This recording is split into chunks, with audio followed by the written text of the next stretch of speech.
எல்லோருக்கும் நமஸ்காரம். இன்னைக்கு நான் உங்களோட இந்த ஆச்சாரியார்களின் குரல் அப்படின்னு ஒரு தலைப்பில் சில விஷயத்தை ஷேர் பண்ணிட்டு இருக்கேன். பரமாச்சாரியாரை பற்றி, ஸ்ருங்கேரி பெரியவாளை பற்றி, ரமண மகர்ஷி பற்றி எல்லாம் இந்த வாட்டி அந்த மாதிரி ஒரு 2 விஷயத்தை உங்களோட ஷேர் பண்ணிக்கணும்னு ஆசைப்படுறேன். அதுக்குண்டான காரணத்தையும் உங்களுக்கு நான் சொல்கிறேன். 1988 முதல்ல என் நண்பர்கள் என்ன சபரிமலைக்கு அழைச்சின்னு போனான். எனக்கு மலை ஏற முடியுமோன்னு கொஞ்சம் பயம். நாங்கள்லாம் இருக்கோம் வாங்கன்னு தைரியமாக அழைச்சின்னு போனான். என்னுடைய மறைந்த நண்பன் கிரேசி மோகன், இன்றைக்கி மோது பாலாஜின்ற கிரேசி பாலாஜி, காந்தன் சுப்பு, இங்கே குருசுவாமி கணேஷ், நாங்கள் எல்லோரும் அதுலேருந்து ரெகுலராக போயின்னு இருக்கோம். ஒரு சமயத்தில் கிட்டத்தட்ட 70, 80, 90 பேர் வரைக்கும் இங்கே குரூப்பில் வருவா. 2 வருஷம் பேண்டமிக்கில் போக முடியாமல் இருந்த சமயத்தில் ஒரு 10-15 நாள் முன்னாடி என்னுடைய ஃப்ரெண்டு கம் குருசுவாமி சுப்பு சுவாமி எனக்கு ஃபோன் பண்ணி, நான் மலைக்கு போகலாம் வரேன் அப்படின்னு கேட்டான். நான் சந்தோஷமாக வரேன்னு சொல்லிட்டு மாலை போட்டுருக்கேன். இந்த சமயத்தில் எனக்குள்ளே தோணித்து, இந்த ஆச்சாரியார்களின் குரல் அப்படின்ற ஒரு டாப்பிக்கில் why don't I share some two good things with ஆச்சாரியார்கள், நம்ம பரமாச்சாரியாரை பற்றின்னு தோணித்து. அதோட ஒரு ரிசல்ட் தான் இன்றைக்கி நம்ம பார்க்க போகிறோம். த ரிஷி ஃப்ரம் ரஷ்யா அப்படின்ற தலைப்பை முதல்ல பார்க்கலாம். இந்த விஷயத்தோட full credit should go to the great dancer doctor Padma Subramaniam அவர்கள். பெரிய டான்ஸரவா, அது மாத்திரம் இல்லை, நிருத்தியோதியான ஒரு ஸ்கூல் வச்சு, பெரிய ஸ்கூல் வச்சு எல்லாருக்கும் டான்ஸ் சொல்லி உலக அளவில் அதை டான்ஸ் நம்ம கல்ச்சர்லாம் பரப்பின்னு இருக்கா.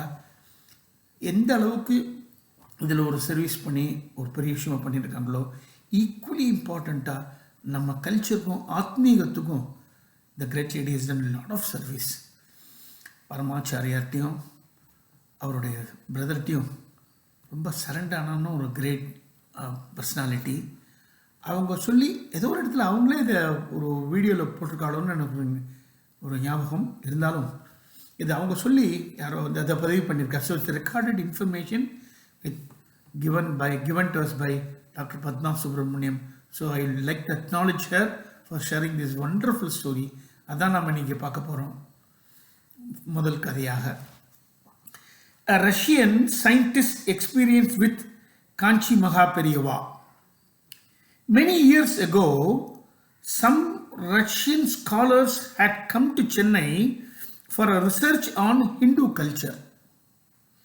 Mahaswami was then camping at Mylapore, and so they had darshan of him, took many photographs of him. They gave the photographs to the Russian Ancient Culture Academy in Russia also. In 1987, Russia held a festival of Indian culture in the Soviet Cultural Academy in Chennai. Dr. Padma Subramaniam gave a lecture on Bharatanatyam, Kuchipudi, etc. Then she was invited to Russia, where she met Professor Rybakov, who was the chief of Russian Scientific Academy and Russian Ancient Cultural Institute. She was surprised to see a portrait of Mahaperiyava in his room when she visited him in Russia. When asked, he said it was given by a friend who had visited him in Chennai, and he also wanted to meet him and clarify a few doubts. Subsequently, he came to Chennai, and Dr. Padma Subramaniam accompanied him to Kanchipuram. But Mahaswami was down with fever, and the Sishyas said they cannot meet him. They were disappointed and did not know what to do. Just then, another Sishya came to them and said that Periyava asked them to come in. They went in and Professor Rybakov and Periva kept looking at each other for a while. Then Dr. Padma Subramaniam asked the professor to clarify his doubts. But professor said that all his doubts have already been clarified. Now comes the best part. Periva asked, Russians speak their language mixed with Sanskrit, but in northern Russia, do they speak the language without any mix of Sanskrit?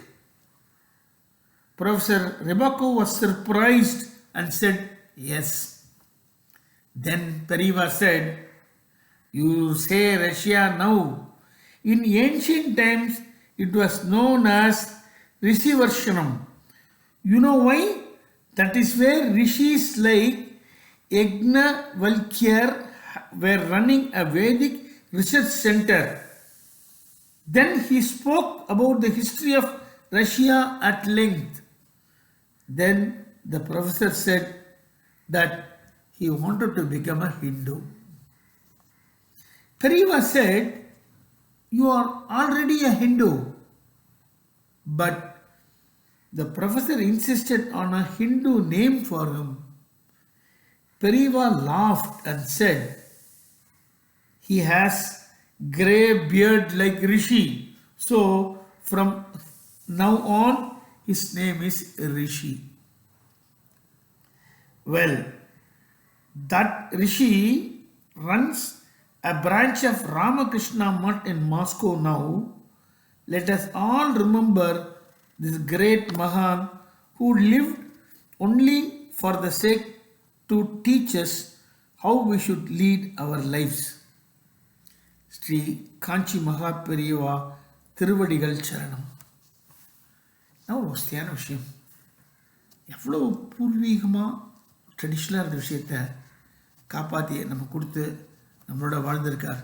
இந்த ஒரு சந்தர்ப்பத்தில் ஒரு personal விஷயத்தையும் உங்களுக்கு share பண்ணிக்கிறேன். I owe everything about what I am reading to one of my close friends, Mr. Govindarajan. 2009 ஒரு 5 புத்தகம் பெரியவாளோட எக்ஸ்பீரியன்ஸை எல்லோரும் ஷேர் பண்ணதை எனக்கு ஒரு பர்சனலாக கொடுத்தார். அதுலேருந்து தான் நான் அந்த மந்திர குகைன்னு பரமாச்சாரியார் போய் பகவத்பாதாலேருந்து என்லைட்டன் வாங்கிற கதையெல்லாம் படிச்சிருக்கேன். எனக்கு என்ன ஒரு ஆத்ம திருப்தி உங்களோட ஷேர் பண்ணிக்கிறது சந்தோஷம்தான். ஏதோ ஒரு இடத்துல இதெல்லாம் ரெக்கார்டில் இருக்குது, ஈஸியாக நம்மளால் திருப்பி அதை கேட்க முடியுன்ற ஒரு சந்தோஷம் எனக்கு இருக்குது. அதை ரொம்ப திருப்தியாக அவங்களோட நான் ஷேர் பண்ணிக்கிறேன். அதே மாதிரி இன்னொரு விஷயம் பெரியவாரை பற்றியும் இன்றைக்கி நான் உங்களோட ஷேர் பண்ணிக்க ஆசைப்பட்றேன். நம்ம பார்க்க போகிற ரெண்டாவது விஷயம் அபவுட் பெரியவரை பற்றி, இது RNR அப்படின்றவர் அவரோட எக்ஸ்பீரியன்ஸில் இதை ஷேர் பண்ணிட்டுருக்கார். மகா பெரியவா தரிசன அனுபவங்கள். அவருக்கு அது கொடுத்துருக்கிற பேர் காமாட்சி ரத்து பண்ணிட்டாளா. அதுதான் இன்னைக்கு நான் படிக்க போகிறேன், உங்களோட ஷேர் பண்ணிக்க போகிறேன். ரொம்ப ஒரு சுவாரஸ்யமான விஷயம் அது. மகா பெரியவா திருத்தலங்கள் யாத்திரைகள் முடித்துவிட்டு காஞ்சிபுரம் மடத்திற்கு திரும்பி வந்திருந்த காலகட்டம் அது. பரமாச்சாரியார் மேல் தூய்மையான பக்தியுடைய பக்தர்கள் பல மாத இடைவெளிக்கு பிறகு அவரை தரிசிக்க வந்திருந்ததால் பெரும் கூட்டம் கூடியிருந்தது. இடைப்பட்ட காலத்தில் அவரவர் இல்லத்தில் நடந்த விஷயங்களை சொன்னார்கள் சிலர். இதுவரை கஷ்டம் துரத்தியதாக கூறி ஆறுதல் தேடினார்கள் கொஞ்சம் பேர். இன்னும் சில பேர் தங்கள் பிரச்சனைகளை சொல்லி அது நீங்க ஆச்சாரியாரின் ஆலோசனைகளை ஆசி வேண்டினார்கள். அந்த சமயத்தில் இளம் வயது பெண் ஒருத்தி தன் பெற்றோரோடு வரிசையில் வந்து கொண்டிருந்தாள். அந்த குடும்பத்தினர் முகத்தில் ஏதோ ஒரு சோகம் ஒட்டி கொண்டிருந்தது. மகா பெரியவாளின் பார்வைப்படும் இடத்திற்கு அவர்கள் வந்து கொண்டிருந்த சமயம் திடீரென்று தன் அருகே இருந்த அணுகு தொண்டரை அழைத்தார் மகா பெரியவா. அந்த பெண்ணை காட்டி ஏதோ சொன்னார். உடனே வேகமாக வந்து அந்த பெண்ணையும் அவளது பெற்றோரையும் மகா பெரியவர் முன் அழைத்து போனார் அந்த தொண்டர். என்ன காரணமாக இருக்கும், எதற்காக அழைக்கிறார் என்று புரியாமல் பரபரப்பாக வந்து நின்றார்கள் அவர்கள். நீ இங்கே நிற்க வேண்டாம், காமாட்சி கோயிலுக்கு போ, முதல்ல அவளுக்கு ஒரு அர்ச்சனை பண்ணிட்டு அப்புறம் இங்கே வா. அந்த பெண்ணை பார்த்து சொன்னார் மகா பெரியவர். ஏன், எதற்கு என்று புரியாவிட்டாலும் பெரியவா வார்த்தைக்கு மறுப்பு எது? உடனே அவர்கள் அங்கிருந்து புறப்பட, நீங்க எங்க போறீங்க, அவளை மட்டும் போயிட்டு வர சொல்லுங்க, நீங்க இங்கே இருங்க, அந்த பெண்ணின் பெற்றோரிடம் சொன்னார் மகா பெரியவா. அதைத் தொடர்ந்து அந்த பெண்ணும் புறப்பட்டாள். 2 மணி நேரம் கழிந்திருக்கும். ரொம்பவே சந்தோஷமாக கூடவே ஒரு இளைஞனுடன் திரும்பி வந்தாள் அந்த பெண். பார்த்து கொண்டிருந்த அவளது பெற்றோர் முகத்திலும் திடீரென்று ஒரு சந்தோஷம் மலர்ந்தது. என்ன, காமாட்சி ரத்து பண்ணிட்டாளா? போங்க, போய் சந்தோஷமா இருங்கோ, இனிமே அந்த மாதிரி எல்லாம் எண்ணம் வரவே கூடாது, புரிஞ்சுதா? சொன்ன மகா பெரியவா குங்குமம் தந்து ஆசீர்வதித்தார்கள். நடந்த எல்லாவற்றையும் பார்த்து கொண்டிருந்தவர்கள் என்ன நடந்தது என்று புரியாமல் யோசித்துக் கொண்டிருந்த வேளையில் அந்த இளம்பெண்ணே பேசத் தொடங்கினாள். எனக்கும் இவருக்கும் கல்யாணமாகி 1.5 வருஷம்தான் ஆறுது. அதுக்குள்ள ஏகப்பட்ட ஈகோ பிரச்சனைகள், இனிமேல் சரிப்பட்டு வராது என்று 6 மாதம் முன்பு விவாகரத்து விண்ணப்பம் செய்தோம். நாளைக்குத்தான் தீர்ப்பு, அநேகமாக விவாகரத்து கிடைத்துவிடும் என்று வக்கீல் சொல்லிவிட்டார். மனதிற்குள் ஒரே அழுத்தம். அதுதான் மகா பெரியவாளை தரிசனம் செய்ய வந்தோம். இங்கே வந்ததுமே அவர் காமாட்சி கோயிலுக்கு போய் சொன்னது ஏன் என்றெல்லாம் தெரியாது. நானும் அங்கே போய் அர்ச்சனை தட்டு வாங்கி கொண்டு சன்னதியில் கொடுத்துவிட்டு நின்றேன். அம்பாளுக்கு அர்ச்சனை செய்துவிட்டு அந்த பிரசாதத்தை கொடுத்த அர்ச்சகர், அர்ச்சனை செய்த பிரசாதத்தை 2 பேர் சேர்ந்து வாங்கிக் கொள்ளுங்கள் என்று சொன்ன பொழுதுதான் நான் பார்த்தேன். என் பக்கத்தில் என் கணவர் வந்து நிற்கிறார். மனசு சரியில்லை என்று கோவிலுக்கு வந்தாராம். வந்த இடத்தில் தான் தற்செயலாக இது நடந்திருக்கிறது. அம்பாள் சன்னதியில் சேர்ந்து பிரசாதம் வாங்கி கொள்ள சொன்னதும் நாங்கள் பிரிவதில் அம்மனுக்கே விருப்பமில்லை என்று தோன்றியது. கோவில் வளாகத்திலேயே உட்கார்ந்து இருவரும் மனம் விட்டு பேசியதில் விவாகரத்தே தேவையில்லை, சேர்ந்து வாழ்வதுதான் சந்தோஷம் என்பதை புரிந்து கொண்டு விட்டோம். இதோ நாங்கள் சேர்ந்து வந்து ஆச்சாரியார்களிடம் ஆசி வாங்கி கொண்டு புறப்பட்டு விட்டோம். சொன்னவள் சந்தோஷமாக கணவருடனும் பெற்றோருடனும் புறப்பட்டாள். 2 மணி நேரம் முன்னால் வரை 2ஆக பிரிய இருந்த அவர்கள் வாழ்க்கையை தன் பார்வைப்பட்ட 2 நிமிடத்தில் இணைத்து வைத்துவிட்ட மகா பெரியவரின் மகிமையை புரிந்து கொண்ட பக்தர்கள் அந்த பரமேஸ்வரனின் அம்சமாகவே அவரை பார்த்து பரவசத்தில் ஆழ்ந்தார்கள். பெரியவா சரணம். என்ன ஒரு வசதியான விஷயம். இதெல்லாம் எதுவுமே மிகைப்படுத்தப்பட்டோ வேற மாதிரி ஒன்றும் எக்ஸாஜரேட் பண்ணப்பட்டதோ சொன்னால் இல்லை, நிஜமாக நடந்த விஷயங்களை அவள் ஷேர் பண்ணிகிட்டு இருக்கா. எனக்கு ரொம்ப சந்தோஷமாக இருக்கும் உங்களோட அதை ஷேர் பண்ணிக்கிறதுல.